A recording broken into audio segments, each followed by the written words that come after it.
Bienvenue pour ce nouvel épisode des questions-réponses de S. Chablis. Et j'ai aujourd'hui deux questions. La première de Stéphane, qui a laissé un commentaire sur Facebook et qui me demande comment fais-tu, comment faites-vous, ou comment font les sommeliers pour proposer des accords mets-vins. Alors c'est une question super intéressante et très délicate, surtout quand on est passionné de vin et de gastronomie.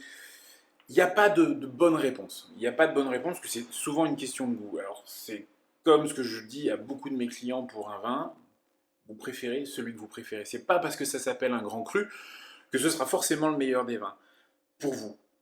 Et c'est ce qu'il faut garder en tête. Maintenant, j'ai toujours quelques règles de base. Vous savez que sur les accords mets-vins, il y a quelques principes qui vont diriger un choix. On va partir sur des accords éventuellement d'opposition.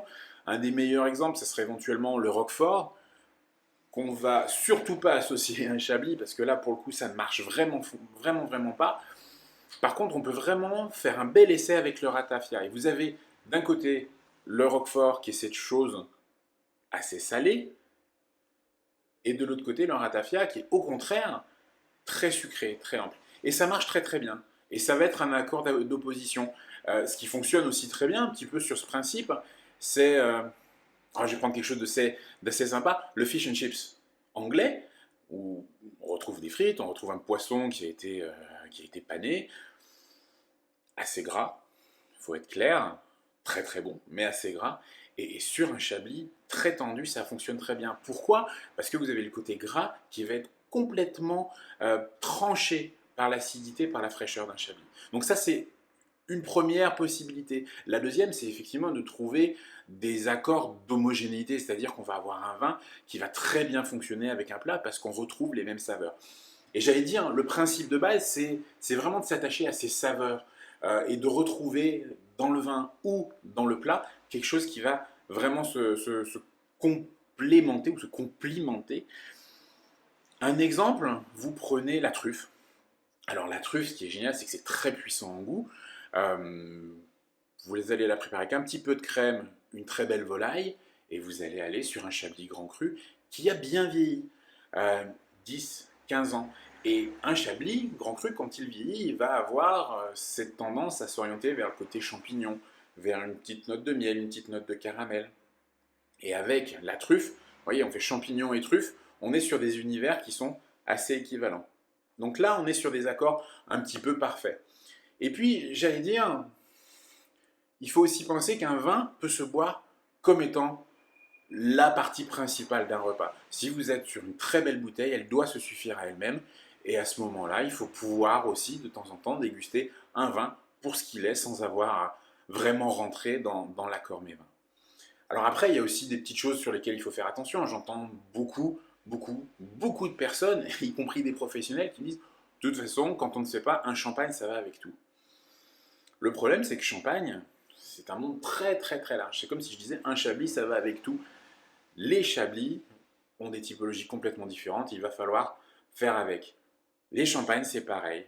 Et autant un champagne en apéritif pour vraiment aiguiser les papilles, je trouve que c'est judicieux, autant sur un dessert qui va être sucré, la fraîcheur et le sucre, de temps en temps, ça ne fonctionne pas. Donc à part choisir des champagnes un peu plus tendres, à part choisir des cuvées un peu spécifiques, il faut se méfier de ces raccourcis qui ne fonctionnent pas toujours. Mais je pense qu'on reparlera un petit peu d'accords mets-vins parce que c'est un sujet assez intéressant.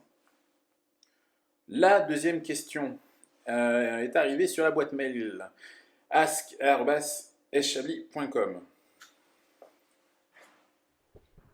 Bonjour. Madame, monsieur, bonjour.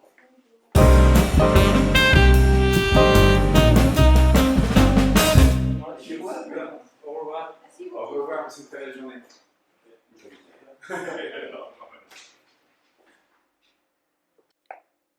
Et je disais donc, avant d'être interrompu par des clients, c'est toujours des belles interruptions, une question qui est arrivée sur la boîte mail ask@schablis.com de Bruno.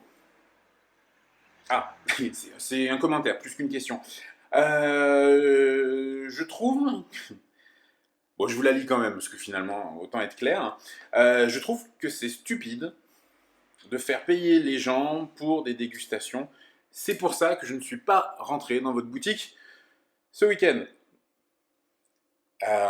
très bien, Bruno. J'espère juste que vous avez passé quand même un bon moment à Chablis. Ça mérite peut-être une explication. Pourquoi les dégustations sont payantes à S Chablis? Pour plusieurs raisons. La première, c'est que j'ai 35 vins, de temps en temps plus, de temps en temps un petit peu moins, mais en moyenne 35 vins en dégustation, et donc servis au verre en 3 et 12 centilitres tout le temps. Donc, d'un point de vue purement économique, je ne peux pas faire ça gratuitement. Euh, Deuxièmement, je ne suis pas producteur. Donc, je n'ai pas un domaine derrière moi qui va m'aider financièrement pour simplement mettre des bouteilles comme ça. Chaque bouteille qu'il y a dans la boutique, ce sont des bouteilles que j'achète. Ce ne sont pas des bouteilles qu'on me donne. Donc là aussi, effectivement, je suis obligé un peu de faire payer, sinon je mettrais la clé sous la porte. Euh, et puis j'allais dire, quelque part, Bruno, qu'il y a beaucoup de viticulteurs à Chablis, il y a des caveaux, il y en a vraiment à côté. Vous avez La Roche, Defay, Brocard, Bouchard. Et je pense que ce sont autant de personnes qui peuvent vous faire déguster gratuitement. Moi, je ne suis pas fan du principe de la dégustation gratuite, vous l'aurez compris. Mais eux peuvent le faire, parce qu'il y a un domaine, parce que c'est une politique maison, et qu'ils ont des volumes qui ne transitent pas par le caveau, qui partent directement sur les marchés, à l'étranger. Donc ils peuvent se permettre de faire ça. Le seul problème avec ces domaines, c'est qu'ils ne font pas une sélection. Ils vous vendent ce qu'ils produisent. Alors, je ne dis pas que ce sont des mauvais vins, au contraire, j'ai la chance d'être encadré par de très beaux professionnels, de très bons professionnels. Mais effectivement, c'est une logique assez différente. Ils vendent leurs vins, donc forcément, ils vont vous dire que leurs vins sont les meilleurs. Moi, je fais une sélection. Et ce que je vous dis, c'est que je vais essayer de trouver le vin qui va vous convenir. C'est voilà, une approche assez différente. Euh, et puis, j'allais dire que finalement, beaucoup de clients m'encouragent aussi dans cette voie, puisqu'ils finissent par dire, ce qui est génial, c'est qu'on ne se sent pas obligé d'acheter. On vient, on déguste, on mange un bout. Là aussi, c'est quelque chose que vous n'allez pas pouvoir faire n'importe où. Et si on a un coup de cœur, on va acheter une ou deux bouteilles, ou 6 ou 12. Et si on se sent en confiance, on va vous demander de sélectionner des vins pour nous. Et moi, je trouve que c'est ça aussi un peu l'aspect, c'est que c'est des métiers différents. Donc, je suis vraiment désolé, Bruno, et peut-être que la prochaine fois que vous viendrez, vous passerez la porte. Euh, mais effectivement, à S. Chablis, les dégustations, en tout cas les vins au verre, finalement comme dans tout bar à vin, sont payants. J'espère que j'ai répondu à la question de Stéphane, aux commentaires de Bruno, et puis je vous dis à bientôt. Au revoir.